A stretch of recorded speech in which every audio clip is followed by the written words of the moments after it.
rockin' with it.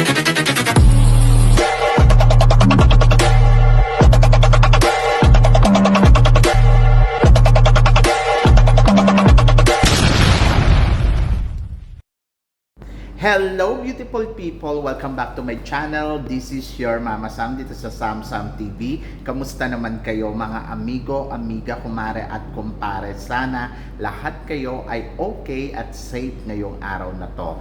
At syempre ko ako naman ang tatanong ninyo, nakita naman ninyo, fresh overload, charot. Kararating ko lang galing work, syempre nandito muna ako sa lobby kasi may aircon. Sa taas kasi ewan ko parang ang hina ng aircon kasi daw sabi ni Nu, yung dingding namin natamaan ng matinding araw. Tapos syempre mainit, tapos syempre magko-kontra yung lamig sa yung init. So kaya warm lang ang kalalabasan niya. Hindi, para plano ko rin palinis yung aircon sa I think maybe this Sunday yon. Kailangan siyang palinis kasi summer na, oh my God. Ngayon, 36 degree. Ang init dito, nakakaloka kung iisipin mo. So, we need more, drink a lot of water. And then, of course, kailangan din talaga yung as long as possible, maligo talaga ng twice. Yun yung importante. Kasi, syempre, parang yung temperature ng katawan, di ba? Makaya niya yung tindi ng init, kundi Diyos ko, matutuyuan tayo ng tubig. Saka we need to drink a lot of water talaga. So kung dati umiinom ka ng 8 glasses, I think make it 12. Charot. So yon, so ganun katindi. So ang init. So kahapon may binalag ako about Alexi Brooks. Alam ko na sinusuportahan ninyo si Alexi Brooks at sinusuportahan ko din naman siya. Kung naniniwala kayo sa kanya, naniniwala naman ako. Siguro naman ang linaw-linaw naman ng vlog ko yesterday na sinabi ko possible naman manalo at hindi naman talaga imposible yon kasi sa galing neto sa communication skills. So ibig sabihin, nai-impress ako sa kanya pagdating sa communication skills. So, nakikita ko yung galing niya. At malinaw sa akin yon, walang question yon. So, kung galing ang pag-uusapan kung paano magsalita ang Alexi Brooks, malinaw yon, wala tayong ibang sasabihin sa kanya kundi talaga impressive talaga yung kanyang com skills. At nakakatuwa kasi syempre at least 'di ba may pambato talaga ng ganito kalakas ang Iloilo. And then pangalawa, ang sinasabi ko, yung about prototype.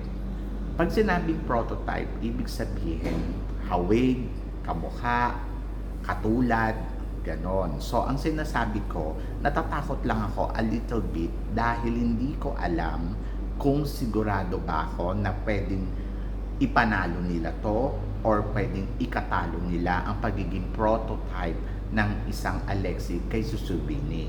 Pero hindi ibig sabihin no na ay naku hindi siya mananalo kasi kamukha niya si Susubini Tonsi. Hindi ganoon ang pagkakasabi ko.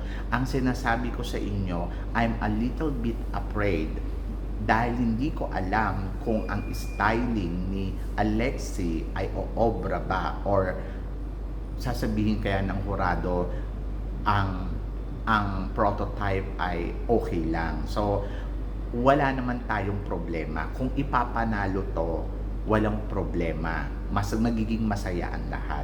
Pero kasi syempre, bilang vlogger, sisilipin mo din kung ano ang nakikita mong maganda, kung ano yung nakikita mo na pwedeng ikatalo ng kandidata. Hindi ibig sabihin nun ayaw na sa kanya. Ang linaw-linaw naman ng pagkakasabi ko, maaaring etong pagiging kamukha niya kay Susubini ay pwedeng maging sagabal or pwedeng hindi naman. So, yun lang yun. Hindi nyo dapat seryosohin na parang sinabi ko na hindi na siya mananalo kasi kamukha siya ni Susubini to. So, walang ganun. And then, pangalawa, sabi ko nga, yun doon sa halimbawa, sa pictures niya na naka-red siya nung swimsuit. So, kung titignan mo, ganun din yung kay Michelle D.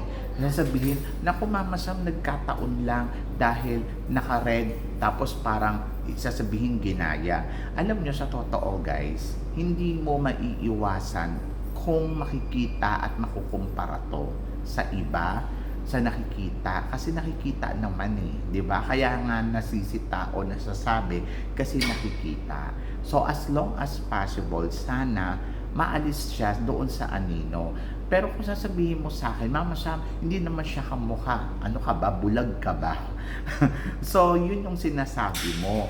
Dahil yun ang gusto mong sabihin. So, ang sinasabi ko, kinokontra mo dahil naniniwala ka na alam mo kung ano yung nakikita ko, na pwede itong maka-apekto at pwede din namang hindi. So, wag tayong magdahilan. Dahil kaya to sinasabi para maging aware. Hindi to sinasabi dahil ayaw natin o hinahanapan natin ng butas. Kasi may nakikita. Doon naman sa sinasabi, kasi favorite kasi ni Mama Sam si Atisa Manalo. Alam nyo, nakakaloka kayo. Una, sinabi ko rin naman sa inyo, sa competition ng Miss Universe, si Atisa, isa sa mga nakikita natin na very strongest candidates. Kaya nga kayo nagkakaganyan kasi nakikita ninyo yung lakas ng Atisa Manalo di ba? So kung hindi nyo nakikita yung lakas ni Atisa Manalo, hindi nyo siya papansinin. Hindi kayo maaalarma at hindi nyo kailangan i-depensa ang lahat ng sasabihin ng mga vlogger na against doon sa kandidata ninyo para ma-explain lang yung side ninyo. Walang ganon. Nakikita natin ng isang Atisa Manalo, una, may experience siya sa international pageant at na-prove sa atin lahat, Pilipino ka at si Atisa Pilipino. Yung nanalo siya ng Miss International, pride natin lahat yon. Pride mo yon, pride ko. So pride natin lahat. Sinabi ko sa inyo, nung simula pa lang si Atisa Manalo, hindi naman ako naniniwala sa kanya. Hindi naman ako nagagandahan sa kanya. Hindi rin ako nagagalingan. Pero yung ipinakita niya, yung kakayahan niya, yung determinasyon niya sa Miss International, na-impress ako doon. So yung na-impress ako doon, natural. Ngayon naman, bilang lumalaban siya, sabi ko nga, tingnan natin kung ano ang gagawin ng isang Atisa Manalo. So, sa bawat nakikita ko sa kanya, nai-impress din ako. Kasi, paano ko sasabihin, sisitahin si Atisa Manalo? Ano ba ang ginawa ni Atisa Manalo na ka-prototype niya? Wala naman. Ano ba yung ginawa ni Atisa Manalo na parang kina-downgrade niya? Di ba nag-upgrade nga siya mula sa styling? And then, so hanggang ngayon, nakapabilib pa rin ako sa kanya. So, siya yung nakikita ko na, okay, so consistent ang isang Atisa Manalo. Kaya, nasasabi ko sa inyo yon. Pero, hindi ibig sabihin nun, sinasabi ko rin naman sa inyo, malaki din yung tsansa na manalo siya, malaki din yung tsansa na matalo siya. So, parehas lang kay Alexi. May tsansa na manalo, may tsansa na matalo. Parehas lang naman yung sinasabi ko Kasi tulad nga ng sinabi ko, pwedeng malusutan ni Christy McCary etong si Atisa Manalo dito sa competition na Miss Universe Philippines, di ba? Sinabi ko naman yon. Hindi ko naman sinabi na sigurado na yan si Atisa Manalo. Si Atisa Manalo lang yung nakikita ko na very transformation. Yung kung transformation ng pag-uusapan, talagang panalo si Atisa Manalo from international to universe. And then, kailangan natin purihin yon kasi nakita naman natin na nakaka-amaze naman din talaga yung transformation niya. Kasi kung nakikilala mo ang isang Atisa Manalo noon at ang isang Atisa Manalo ngayon, talagang mai-impress ka. So ako din naman, nai-impress din naman ako kay Alexi. Ang gusto mo lang kasi, pumanig lang ako kay Alexi at puro Alexi lang ang purihin ko. Hindi naman po pwede yun. Kahit naman si Christy McCary, di ba?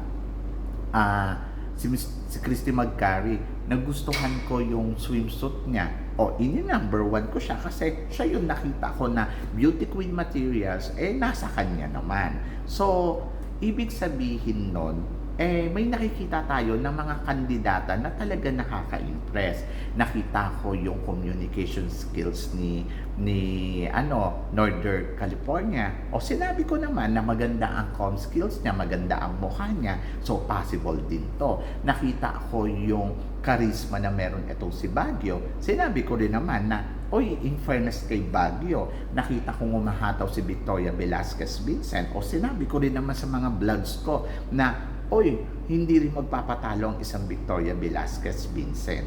So, lahat yan ng mga kandidatang nababanggit natin, ibig sabihin, anytime pwedeng sila ang manalo. Hindi lang si Alexie ang kandidata dito at hindi lang si Alexie ang magaling na kandidata dito. Yes, magaling ang kanyang communication skills, pero ang styling ba niya, may nakikita ba kayong bago na para mangha ka ng todo-todo? Pero ang laban niya Alexie dito, pagdating sa com skills, talagang pwede talaga siyang kumabog, pwede siyang manalo at pwede talagang ma-impress niya ang mga judges. Kaya nga sinasabi ko, possible na pwede siya ang mag-uwi ng corona ngayong taon na to dito sa Miss Universe Philippines. Never kong sinabi na no, hindi siya mananalo. Ang sinabi ko, malaki yun chance. Kung naiintindihan mo yon, anytime pwede siyang makasungkit ng corona. At hindi naman ako magdi-disagree doon kung siya ang mananalo. So, supportahan ko pa siya pagdating sa Miss Universe. Di ba sinabi ko nga, kung ako ang tatanungin mo, personally, gusto ko na rin magpadala tayo ng Black Beauty sa Miss Universe. Bakit hindi? May mga lumalaban na Black Beauty na magagaling, katulad ni Alexie. Why not? Di ba? And then, meron na tayong nakikita ng malakas na Black Beauty. Bakit? Di ba? Bakit hindi? So, ang gusto ko, sana manalo siya. So, kaya lang, syempre, nandoon ka na gusto mo sana as long as possible, solid, yung walang masasabi yung tao na, nako, ginaya lang naman na si Subini Tonsi, kaya yan ganyan kalakas. Syempre, as long as possible, gusto natin yung pagiging unique niya. So, kahit sabihin mo pa, mamasam, hindi naman sila magkamukha. Pero, similarity, yung styling, the way kung paano magsalita, and then yung ibang aspeto. So, hindi mo maiiwasan na mag-comment ang tao na prototype sila. So, hindi mo mababali yun sa kanila. So, kung sasabihin mo, umalis ka kasi dun sa image na lagi mo iniisip na ganun. No, hindi mo maiiwasan.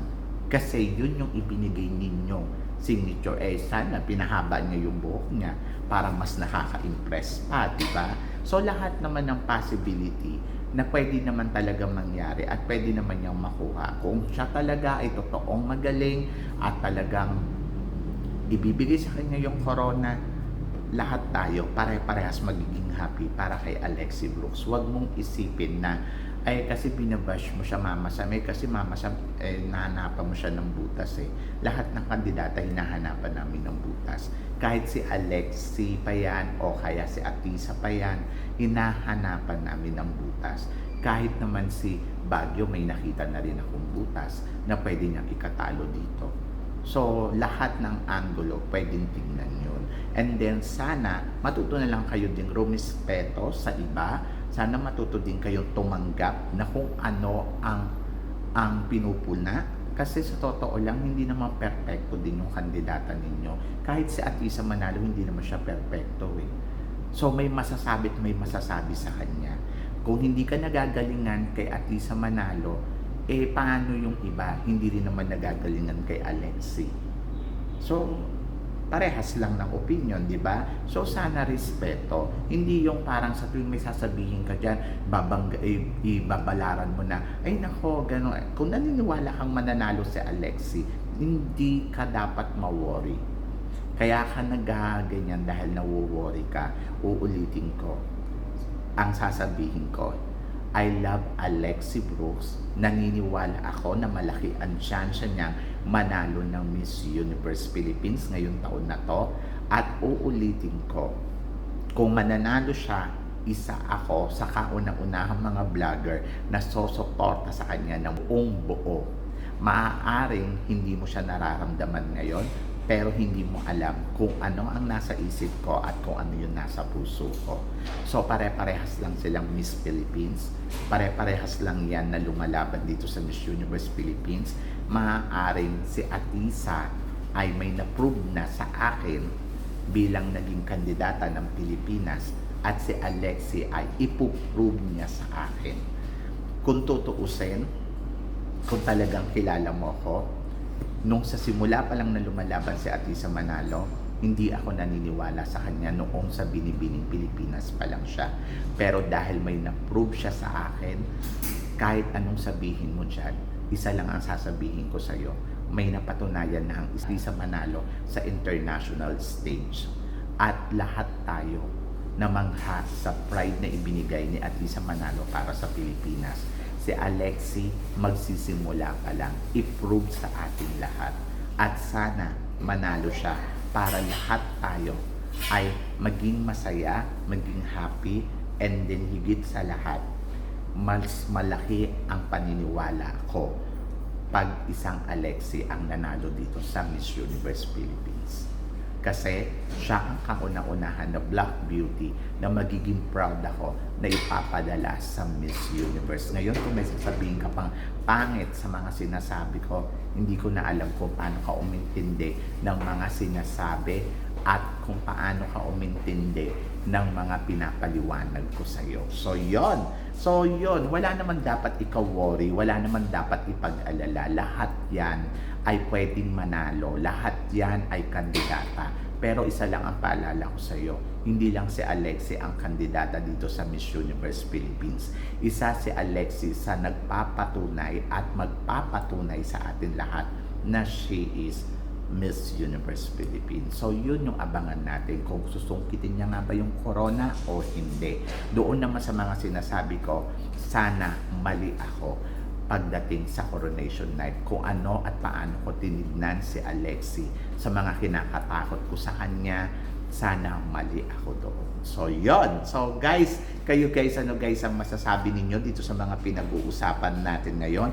Please comment below para at least malaman ko naman kung ano naman ang chika mo. So, love, love, love, and peace on earth. So, huwag tayong mag-away-away ng dahil lang dito. At wala naman tayong dapat na kumbaga respeto lang sa isa't isa, respeto sa opinion ng bawat isa, and then try nyo makinig, baka sakaling lalo maging malakas ang laban ng isang Alexie.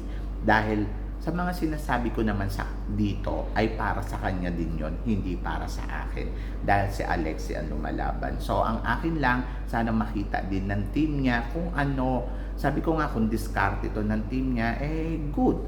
Tignan natin kung sana umobra, di ba? So lahat naman tayo ay gusto na manalo, gusto niya may uwi yung corona para sa Iloilo, di ba? Para sa Pilipinas, laban din niya yan pagdating sa Miss Universe. So lahat yan, pantay-pantay lang. So nasa competition tayo. Anytime, kahit sino pwede manalo. So yun lang guys. So guys, maraming salamat. Hanggang dito na lang. Hanggang sa muli nating chikahan. See you tomorrow. Thank you guys. Thank you.